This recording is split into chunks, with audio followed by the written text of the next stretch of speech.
जय श्री गणेश। स्वागत है आपका हमारे चैनल प्रियंका धर्म ज्ञान में। आप सभी को सकट चौथ की ढेरों शुभकामनाएं। हिंदू धर्म में सकट चौथ का व्रत स्त्रियां अपनी संतान की रक्षा के लिए करती हैं, उनके उज्जवल भविष्य के लिए, अच्छे स्वास्थ्य के लिए करती हैं। इस व्रत को जितना जरूरी पूजा करना होता है, उससे भी ज़्यादा जरूरी होता है कि कथा सुने।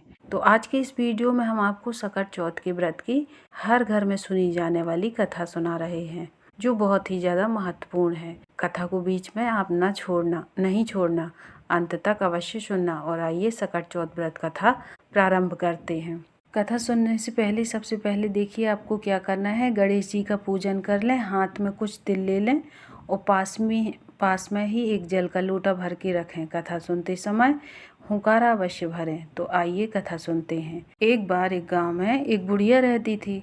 बुढ़िया बहुत ज़्यादा गरीब थी। बुढ़िया का एक बेटा था। बुढ़िया का बेटा गांव के पशुओं को जंगल में चराने ले जाता और बदले में जो भी चराई मिलती उसी से उनका घर चलता था। इसी तरह से दिन कट रहे थे। एक दिन जब बुढ़िया का बेटा पशुओं को चराने जंगल जा रहा था, तो रास्ते में उसकी ताई और चाची मिल गई और बोली कि बेटा, तुम सारा दिन जंगल में पशु चराते फिरते हो, तुम्हारी माँ घर में बैठ के पकवान बना के खाती है। लड़का बोला, ऐसा तो हो ही नहीं सकता। तब चाची और ताई बोली कि अगर तुम्हें भरोसा ना हो तो आज थोड़ी देर पहले जा खुद ही अपनी आंखों से देख लेना। लड़के ने सोचा, ठीक है, देखने में क्या हर्ज है। लड़का जिस समय अपने घर रोज जाता था उससे थोड़ी देर पहले आ गया। उस दिन सकट चौथ का व्रत था और बुढ़िया तिलकुट बना रही थी। कढ़ाई में चढ़ा रखी थी और तिल भून रही थी। तब देखकर लड़के ने सोचा कि मेरी ताई चाची तो ठीक कह रही थी। मैं जंगल में भूखा प्यासा पशु चराता फिरता हूँ और मेरी माँ पीछे से पकवान बनाकर खाती है। तो उसको अब ताई और चाची की सीख लग गई थी। लड़का बोला, माँ, मैं तो घर से निकलूँगा। माँ बोली, बेटा क्या बात हुई, तूने ऐसा सोचा क्यों?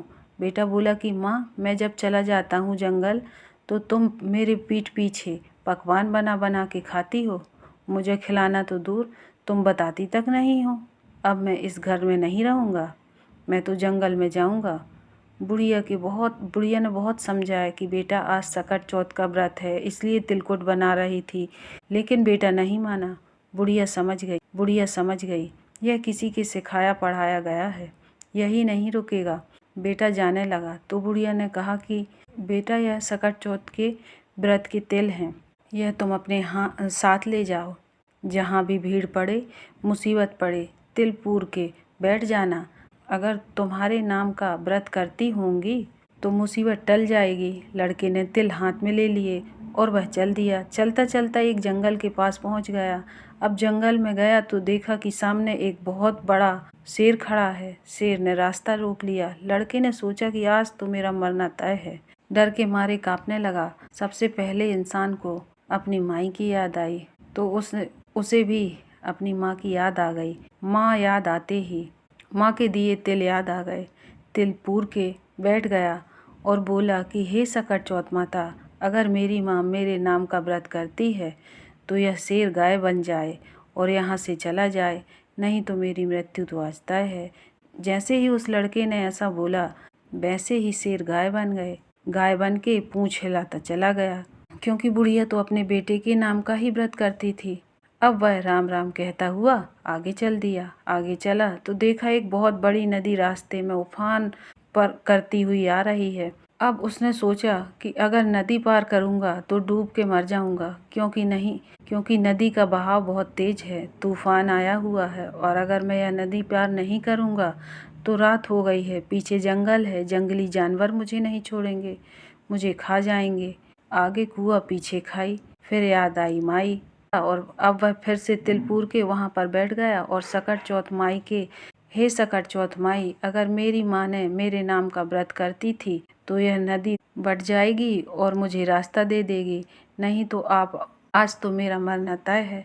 अब जैसे ही कहा कि नदी दो हिस्सों में बट गई, उसे रास्ता मिल गया क्योंकि बुढ़िया ने उसी के नाम का व्रत किया था। नदी पार करके दूसरी नगरी पहुंच गया। वहां देखा कि एक बुढ़िया वहां पड़े बनाती जाए और रोती जाए। अब उसने बुढ़िया से पूछा कि हे माई, पूड़े बना रही हो, इसका मतलब कोई खुशी है, और साथ में रो रही हो, तो तुम दुखी क्यों हो? यह खुशी और दुख एक साथ कैसे? अब बुढ़िया बोली कि हे बेटा, कैसे बता, हमारी नगरी में हर छठे महीने में आव पकता है, और आव में एक इंसान की बलि दी जाती है। उसी आव में बिठाया जाता है। हर घर से रोज एक का नंबर आता है। आज मेरे घर का नंबर है और मेरे एक ही बेटा है। आज मेरा बेटा आव में मर जाएगा, इसलिए मैं दुखी हूँ। यह सोचकर मैं रो रही हूँ, और आज मेरे बेटे का आखिरी दिन है। आखिरी बार उसके लिए भोजन बना रही हूँ, तो कुछ अच्छा बनाकर खिला दूँ, इसलिए मैं पूड़े बना रही हूँ। तो अब बुढ़िया का बेटा बोला, माई, अगर मैं तेरे बेटे की जगह चला जाऊँ तो तू यह पूड़े मुझे खिला देगी? बुढ़िया बोली, बेटा, पूड़े तो तू चाहे जितने खा ले, चाहे सारे खा ले, पर यूँ कौन किसी की आई में जाता है? वह बोला, ना माई, मैं चला जाऊँगा। भरपेट पूरे खा के वह सो गया। रात को सैनिक को बुलावा आया। सैनिक बुला के ले गए। अब बुढ़िया कभी कुंडी खटखटाए, कभी चिमटा बजाए, कभी बासन खड़काए, बिराने पूत को कैसे जगाए। अब आवाज़ सुनकर लड़का उठ गया और बोला, आ गई बुढ़िया? बोली, हाँ बेटा, आ गए। सैनिकों के साथ साथ चला गया। जाके जाओ में बैठ गया। आओ में बैठ के अपने तिल पूर लिए और बोला, सकट चौथ माता, अगर मेरी माता ने मेरे नाम का व्रत किया है तो इस आग में मैं ना जलूं, नहीं तो आज मेरा जलना तय है। 3 दिन हो गए हैं। वहीं पास में बच्चे गिल्ली डंडा खेल रहे थे। गिल्ली जाके मटके पर लगी। टन से आवाज़ आई। अब टन की आवाज़ सुनकर सब घबरा गए कि आव तो पूरे 6 महीने तक पकता था, तीसरे दिन ही कैसे पक गया। सारी नगरी इकट्ठी हो गई। राजा को बुला लिया गया। राजा ने सैनिकों से कहा कि मटके उतारो। जैसे ही सैनिक ने मटका उतारने लगे, अंदर से आवाज़ आई, भाई धीरे धीरे तारो, भाई धीरे धीरे तारो। यह आवाज़ सुनकर सैनिक दूर भाग गए। इसमें तो कोई भूतला है। अब राजा जी तलवार निकाल कर खड़े हो गए और बोले, सच सच बता कि तू कौन है? तब मटकों में से बुढ़िया का बेटा निकला, महाराज, मैं कोई भूतला नहीं हूँ, न मैं पिशाच हूँ, मैं तो एक बुढ़िया का बेटा हूँ। मेरी माँ ने मेरे नाम के सकट चौथ के व्रत करती है। चाची ताई के सिखाए में आ गया था और घर से निकल आया, और मेरी माँ ने यह तिल दिए थे, और माँ ने कहा था कि अगर वह मेरे नाम के व्रत करती होगी तो जो भीड़ पड़ेगी वह टल जाएगी। अब भाई, मैं तो यह तिल पूर के बैठ जाता हूँ, जो भी मुसीबत पड़ती है वह टल जाती है। इतना सुनकर रानी बोली, राजा, क्यों ना अपनी बेटी का ब्याह इससे कर दें? इसको तो अग्नि भी नहीं जला सकी। राजा रानी ने अपनी बेटी की शादी उसके साथ कर दी। वो घर जमाई बन के महल में रहने लगा। अब तो दिन पे दिन बीतने लगे। राजा की बेटी और बुढ़िया का बेटा दोनों एक दिन छत पर घूम रहे थे। छत पे घूमते घूमते उसे अपने देश की याद आई। बुढ़िया का बेटा बोला कि देख, आज तो हमारे गांव की तरफ बादल छाए हैं, लगता है बहुत ज़्यादा बारिश होगी। राजा की बेटी बोली, आपके भी गांव हैं? वह बोला, हाँ, हमारे गांव भी हैं, घर भी हैं, और मेरी एक माँ भी है, सब कुछ तो है। तो राजा की बेटी बोली, तो फिर हम अपने यहाँ क्यों नहीं रह सकते? हम अपने घर चलेंगे। बुढ़िया का बेटा बोला कि तू अपने पिताजी से पूछ ले, अगर वह कहेंगे तो हम अपने घर चलेंगे। अब राजा की बेटी जाके पिताजी से बोली, पिताजी, आपके जमाई घर पर जाना चाहते हैं। राजा ने कहा, यह तो बहुत अच्छी बात है। दूर जमाई लाख जमाई, घर जमाई खाक जमाई। तुम अपने घर जाओ, कमाओ, खाओ, अच्छे से अपनी गृहस्थी बसाओ, हम तो इसी में राजी हैं। राजा ने खूब अन्न धन, हाथी घोड़े, हीरा मोती देकर अपनी बेटी को विदा किया। अब वह दोनों चल दिए। अब जब बुढ़िया का बेटा गांव के पास आ गया तो उसने एक सैनिक को भेजा कि जाके मेरी माँ को बता दो कि उसके बेटे और बहू आ गए हैं। तब सैनिक गया तो देखा कि बुढ़िया रो रो के अंधी हो गई है। सैनिकों ने जाके कहा कि बुढ़िया, तेरा बेटा और बहू आए हैं। जो बुढ़िया बोली कि बेटा, सारा गांव तो बहू बोली मारे, तू भी क्यों बोली मारे? मेरा बेटा तो, उसको तो सीख लग गई थी जिससे वह घर छोड़कर चला गया था। पता नहीं उसे कोई जी जानवर खा गया होगा। पता नहीं वह जिंदा भी है कि नहीं। ना ही उसकी कोई खबर है। ना माई तुम्हारा बेटा आया है। सारा गांव इकट्ठा हो गया कि बुढ़िया का बेटा आ गया, बुढ़िया का बेटा आ गया। वो बोली कि हे सकट चौथ माता, अगर मेरा बेटा आया है तो दूध की धार सीधी उसके मूँछों पर पड़ेगी।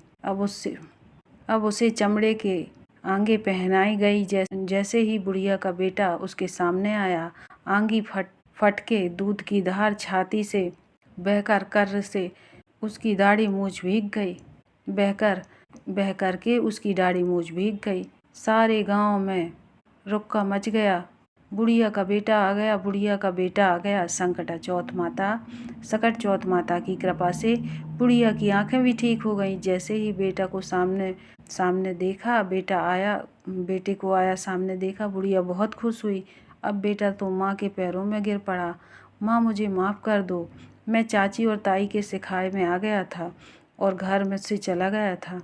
तुम तो मेरे ही नाम के व्रत करती थी। तुम्हारे दिए तिलों और सकट माता ने मेरी हर मुसीबत में रक्षा करी। बेटा बहू को देख करके बुढ़िया अपने सारे पुराने दुख भूल गई और बुढ़िया बोली, बेटा, सकट चौथ माता ने मूल तो लौटाया था, साथ ही ब्याज भी लौटा दिया।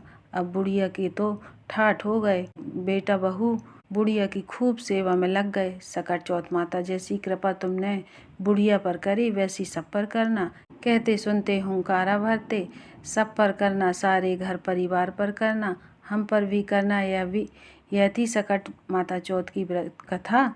तो दोस्तों, उम्मीद है कि आपको आज की यह जानकारी पसंद आई होगी। यदि वीडियो अच्छा लगा हो तो इसे लाइक और शेयर ज़रूर करें और प्रियंका धर्म ज्ञान चैनल को सब्सक्राइब करके हमारे धर्म परिवार का हिस्सा बने। जय श्री हरि विष्णु, जय माता दी। मिलते हैं अगले दिव्य ज्ञान के वीडियो में। धन्यवाद।